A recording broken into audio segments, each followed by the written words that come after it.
Happy Halloween season, everybody! Halloween has always been my favorite holiday, and lately I've been in the mood for some Twilight Zone. The Twilight Zone is a show that has such a wonderful exploration of humanity, with its cautionary tales, social commentary, but also providing a light in the darkness. Rod Serling was a compassionate storyteller full of love for humanity. Since the gothic, dark, and spooky doesn't always have to be scary, I wanted to look at the most heartwarming Twilight Zone episodes. Fair warning, since this is also an analysis, there will be spoilers, so watch at your own caution. Before I get to my list, here are some honorable mentions. 22. This is not a perfect episode and not directly related to the theme, but I wanted to talk about it regardless because it has some interesting ideas in it. The episode is about a woman who has recurring nightmares about visiting the hospital morgue. The main character, Liz Powell, is a stripper, and the word stripper is actually used, which is pretty shocking in an era that normally would not have openly said that. I've been this little lady's agent for 12 years, and I'm here to tell you that she's the best little stripper that ever... Dancer that ever came down the pike. While the scenes where she's frightened are very overplayed, and she's not given a lot of respect by the other characters, even her own doctor, on the basis of her profession, her fears are still valid. She's still a person deserving of care and respect, shown that she's in the hospital to begin with because she's overworked. And she's still the hero of her story. She listens to her gut, correctly sensing danger, and successfully avoids disaster in the end. There's still an ugly stereotype that strippers don't respect themselves. Liz Powell clearly did enough to trust her own instincts and save herself when nobody else would. The basic story elements are done better in the famous episode Nightmare at 20,000 Feet, particularly the idea of a sympathetic, mentally ill person correctly sensing danger around an airplane. The episode is better paced, and there's a far more consistent sense of dramatic tension throughout the episode. There's something to be said about the story's lead being someone who is typically written off by society, surviving danger, and saving themselves with their own intuition. So in that way, Liz Powell is a very interesting character. While the character does feel one note at times, and the cheap look of the episode and melodramatic tone really don't help, in any other story, she'd be the damsel in distress, so a guy would save her, or she'd be dead. And in this story, she's the lead, she saves herself, she gets herself out of a bad situation, and it's done in a very small way that's still extremely significant. And a lot of times in the real world, getting yourself out of difficult or potentially dangerous situations is not always beautiful, empowering, or heroic. It often feels very messy. You feel weak, you feel powerless, you're scared, you have emotions like a normal person, and many times you are met with a lot of the same disbelief and condescending attitude, especially if you're somebody, like me, who has emotions and struggles with mental health.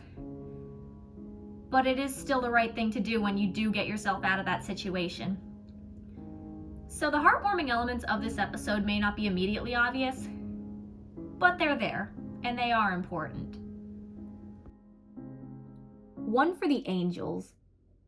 A story about a pitchman making a bargain with death.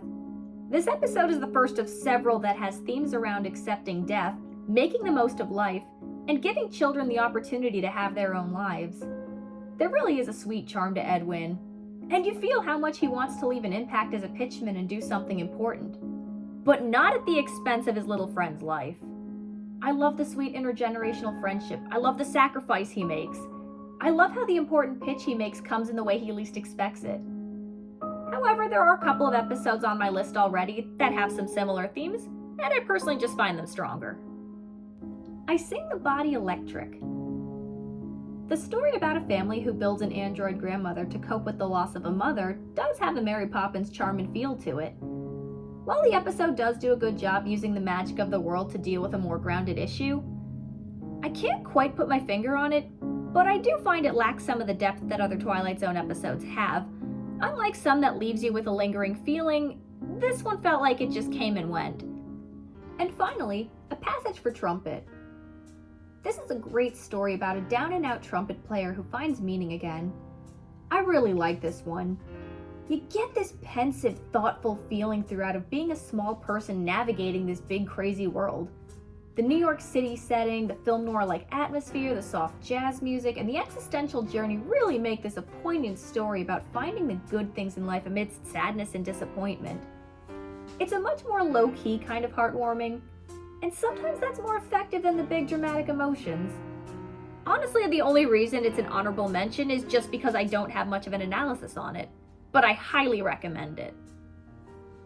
Now let's formally begin the countdown. Number 5, The Hunt. A simple story about a man and his dog. A man, Hyder Simpson, goes hunting with his dog Rip and eventually realizes that they both died one night. The man at the gate allows him into the afterlife, but not his dog. Of course, Hyder refuses to enter heaven without his loyal best friend, and it turns out he made the right choice, as it was a messenger trying to trick him into entering hell, knowing his dog Rip would smell the brimstone and warn him. I love a lot of things about this episode. 1, our lead is a sympathetic, humble countryman loyal to his wife and dog. He's not a racist redneck, he's not a glorified symbol about getting away from the technology that rots our brains. He's a happy hunter living in a rural area, content with his life, and appreciates the simple things. 2, he and his wife are an old married couple that legitimately love each other. I especially love how they playfully call each other old man and old woman. In an era where so many sitcom couples fought and I hate my wife was so common in comedy, it's refreshing to see an old married couple that actually likes each other. And I will be talking about that again on this list. 3, something not very typical of a character like Hyder. He's not religious and didn't go to church, but he's still accepted by the churchgoers and the afterlife as a good person, showing that there are multiple ways to be a good person. And finally, just how touching it is that a man who truly loves his dog would never accept going into heaven without him. A man, well, he'll walk right into hell with both eyes open. But even the devil can't fool a dog. All dogs go to heaven indeed. Number 4, Nothing in the Dark. This is a very famous episode, and for a good reason. Death is something we often fear, and for many comes too soon, but this episode puts a gentler spin on it. Wanda, an old woman, knowing death is coming for her, locks herself up in her house, which is going to be torn down in favor of new buildings. A young injured man needs her help and asks her to open the door for him. She comes to trust him, talking about her fears around death, but then realizes he is Death who has come for her. At first she's upset that she's been tricked, but realizes that Death was kind, gentle, and compassionate instead of the monster she was expecting. The protagonist dies, but peacefully, and with a newfound acceptance. She leaves with Death into whatever the next step is. There are a couple takeaways from this. One is about accepting our own mortality. Another is that we shouldn't be so afraid of dying we forget to live, even if we're older or have some limitations. Another is that death allows the worn out to rest so that new things can grow. And sometimes, death isn't the end, it's a beginning. Number 3, Night of the Meek. Christmas has an underlying darkness amidst the light, whereas Halloween has an underlying light amidst the darkness, making these holidays mirror images of each other. The Twilight Zone, in many ways a gothic show, still gives us a heartwarming Christmas special about a disillusioned mall Santa feeling the bleakness of the holiday season. He's saddened by the commercialism of the holiday and feels powerless in his inability to truly improve people's lives in any real way. But when he finds a magic bag, he takes the opportunity to give gifts to everyone around him. Children, the down and out, even his former boss and the police chief, who thinks that the bag is full of stolen goods. And he receives the biggest gift of all, the opportunity to continue giving as the real Santa Claus. The moral of the story is that you can always make a positive impact on people, and sometimes opportunity comes in the way you least expect. And sometimes, all people really need is a chance. Number 2, The Tradeins. I love this story. In a world where people can buy new bodies for themselves, John and Marie Holt, an older, happily married couple, are interested, but can only afford the procedure for one of them. The main reason that they want younger bodies is to escape pain and sickness that comes with old age, But the other reason is that they're so in love that they want to live another lifetime together. That is romantic as hell. You think you can stand me maybe for another century? For a century? For 10 centuries? As I said earlier, old married couple is usually synonymous with fights all the time, and so many sitcoms, rom-coms, and com-coms show miserable dysfunctional couples.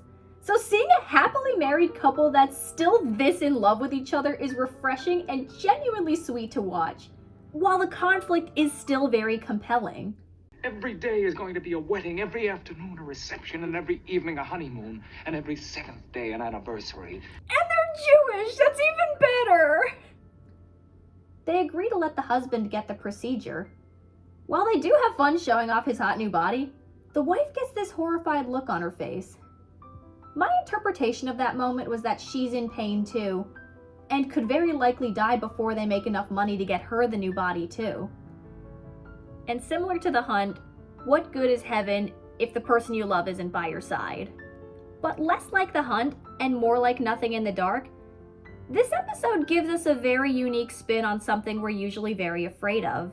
From Rabbi Ben Ezra by Browning, remember? Grow old along with me, the best is yet to be. In a world where old age is often something we fear, try to ward off, try to ignore, it's so sweet that the happy ending is accepting old age, warts and pain and all, with someone who never stopped desiring you. Number 1. The Changing of the Guard. This episode makes me cry every time I watch it, and I will very likely start crying during this review.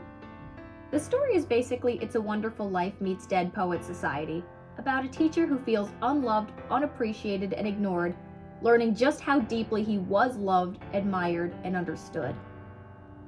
Professor Fowler, a longtime professor who loved his job and students, is forced into retirement despite being both fit to teach and interested in continuing, just so the school can hire a younger man. By the way, the headmaster in this episode is played by Liam Sullivan, who also played telekinetic dictator Parman in Star Trek's episode Plato's Stepchildren. So first he picks on the elderly, then he picks on the short, and then he turns Captain Kirk into a horse. What an ass. Professor Fowler, betrayed by the school he's given so much to and feeling he's left no meaningful impact in anyone's life as a result, he contemplates suicide, before receiving the kindest message from the ghosts of former students he inspired over the years. And this is the part where I start crying. We wanted to let you know that we were grateful, that we were forever grateful. Everybody wants to mean something to somebody. We often see one person get credit for work that many people contributed to. People in supportive roles or professions too often get taken for granted. Heck, we all take other people for granted far too often. So it is so beautiful to see a humble, kind person who helped inspire others to do great things get the acknowledgement he so deeply deserves. This shows just how far a sincere thank you, a small appreciation, or a simple acknowledgement of someone's hard work and kindness can really go. This is also one of several episodes with the underlying theme of seeing the good you have in life, but it's important nonetheless, and it hits home hard. Professor Fowler is older, wise, and experienced, but didn't think he did anything truly meaningful in all his years. The former students did great things, but died young and didn't get the chance to experience full lives. But they all contributed to something greater than themselves, even if they couldn't always see it. Any man's death diminishes me, because I am involved in mankind, and therefore never sin to know for whom the bell tolls. It tolls for thee. Professor Fowler gets his message from a handful of students who passed away. We see current students singing to him later, which means there are a lot more people out there alive who were touched by his teaching in a meaningful way. And the same thing can be true for the rest of us. And that's my countdown. To those of you who are in the Twilight Zone right now, I'd like to leave you with this. As the famous author Elie Wiesel once said, "Even in darkness, it's possible to create light." Happy Halloween season.